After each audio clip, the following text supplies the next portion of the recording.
Hello, BookTube, and welcome back to BookTube at War. This is a BookTube event created by a viewer, a DDB, and Michael K. Vaughan made it into an event, a BookTube event centering around military fiction and military nonfiction, centering around works of literature that revolve around war.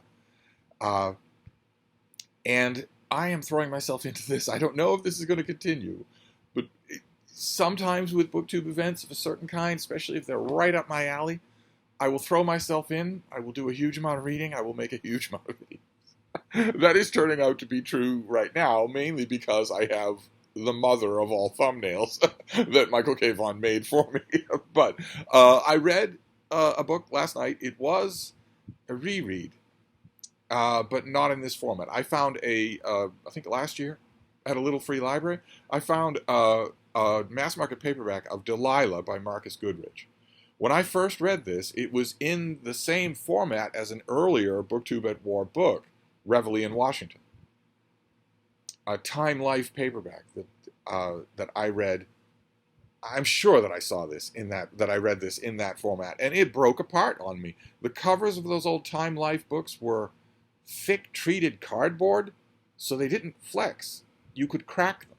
You could crack a piece off them, and the spines always broke. I don't think I ever read this in this mass market. This book was done in 1941, and this mass market paperback came out long after that as part of a Lost American Literature series that was put together by the great F. Scott Fitzgerald scholar Matthew Brucoli.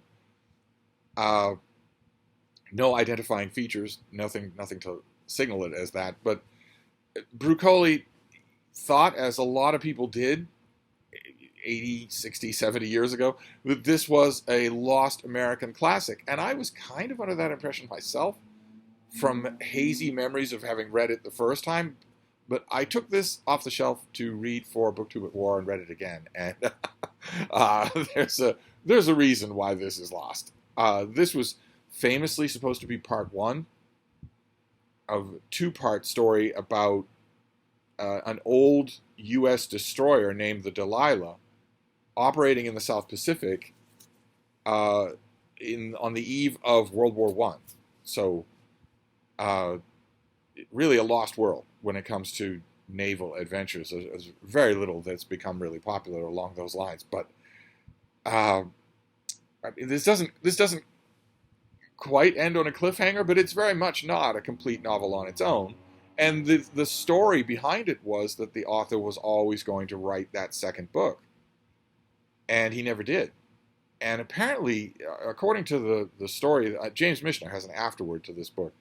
And he says that that the sequel to Delilah was eagerly anticipated. And maybe back when he was writing that afterword, it was eagerly anticipated. People stopped eagerly anticipating it. They stopped anticipating it at all. And Michener also says that even though we never saw that sequel, the name of Marcus Goodrich will never die. And it most certainly has died. It is not remembered at all. And in his afterword, Michener also mentions the presence of other manuscripts. I'm not an expert on this guy, but as far as I can remember, those manuscripts have never seen the light of day. And Goodrich didn't ever actually face up to completing this story. He shipped out for World War II, and the story is always that discombobulated him, that broke his nerve for writing war fiction, even though he's not aggrandizing anything in this book. I don't know that I believe that story. It seems like something out of fiction. That seems like the premise of a feel-good movie where a young cub reporter wakes a sleeping literary giant out of his self-imposed exile. It seems too convenient to be true. And I don't know what's become of those other manuscripts. Did anyone ever publish them? This thing was originally published by the Naval Institute Press. Same people that originally published The Hunt for Red October. But this is no Hunt for Red October. I don't mean to give Tom Clancy any more props than I have to. But this thing is inert. Aside from one or two scenes in a book that is, 600 pages long? 600 pages long. Aside from one or two scenes in all of that length, this is a crawl. It took up way too much of a chunk of my nice reading time. On the night that I read it, it was... I cannot recommend it at all. I want to give you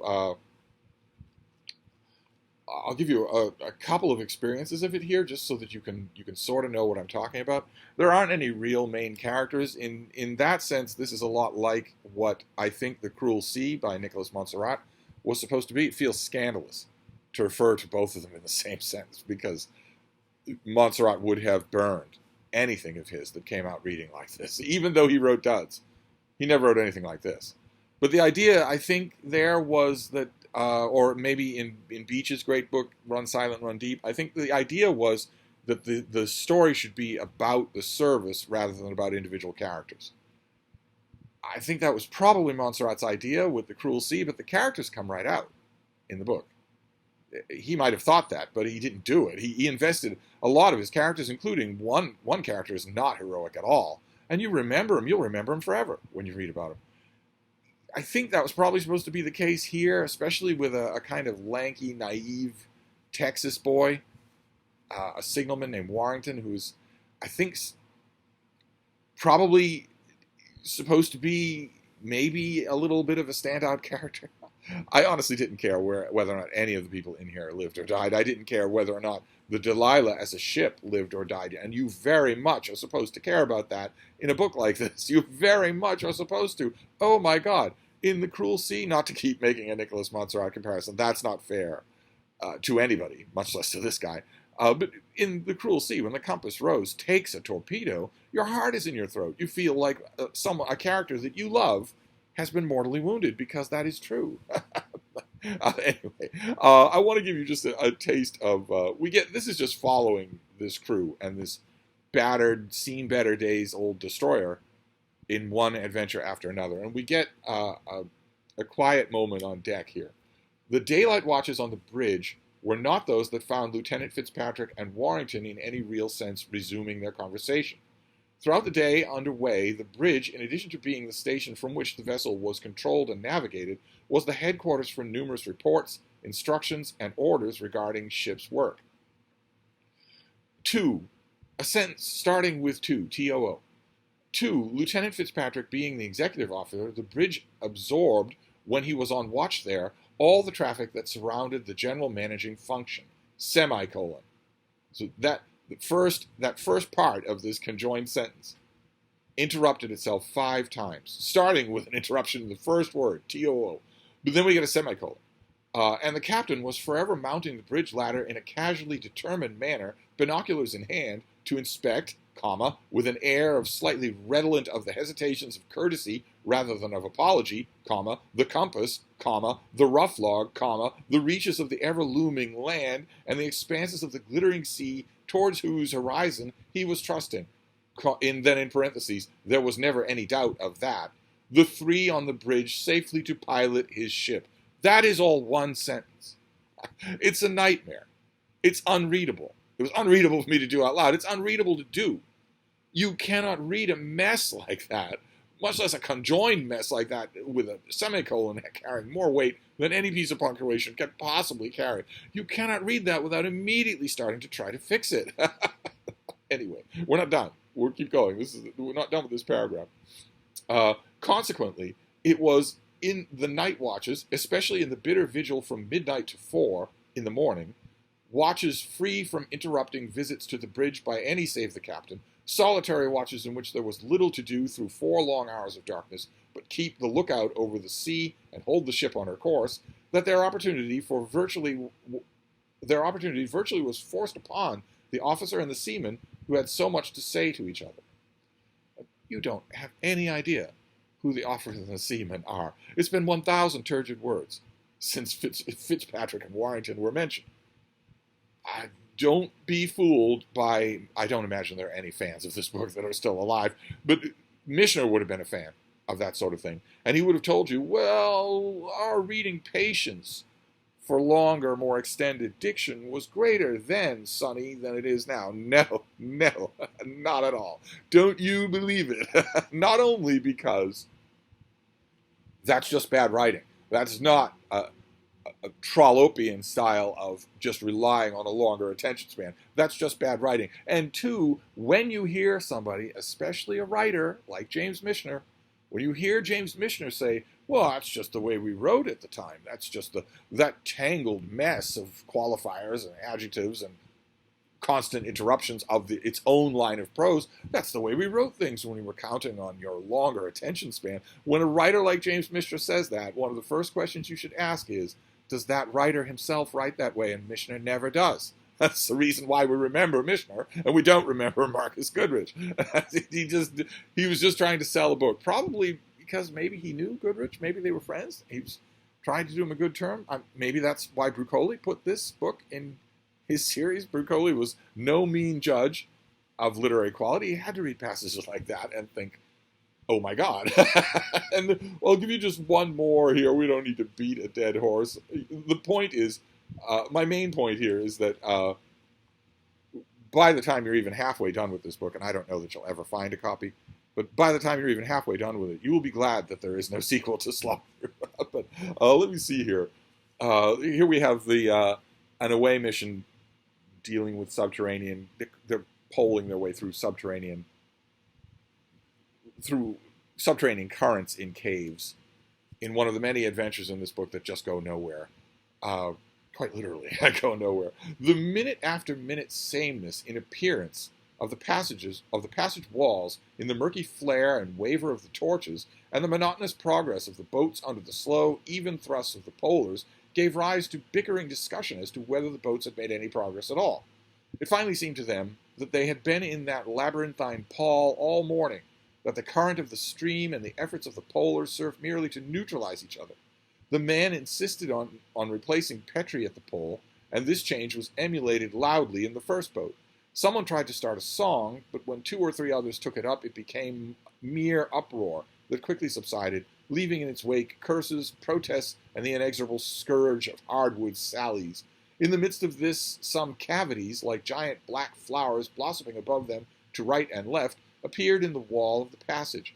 The darkness of their areas was so profound that, like surfaces, they appeared to repel the yellow stabs of torchlight, and as the boats passed the spots over which the cavities leaned, they seemed to absorb and change the quality of the noise that arose from the boats.